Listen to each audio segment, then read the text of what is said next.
Ja tev pieder īpašums vai tu taisies tādu pirkt, tev šis noteikti ir jādzird.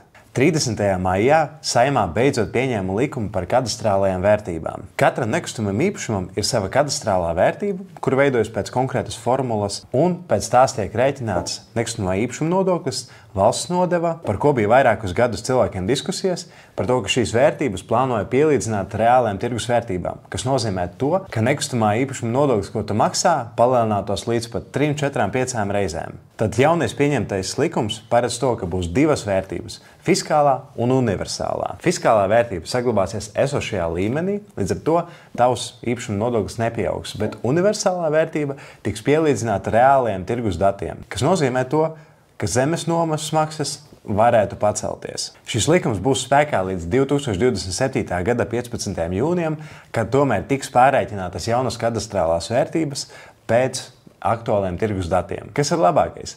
Tev nākamajos gados nevajadzēs maksāt lielāku nekustamā īpašuma nodokli vai valsts nodevu, bet ap 2029. gadu visticamākais tās vērtības celsies un arī īpašuma nodoklis palielināsies. Bet līdz tam vēl ir 5 gadi, dzīvosim, redzēsim. Ja tev interesē šāds saturs, piesako man sociālajos tīklos, jo video ir 3 reizes nedēļā.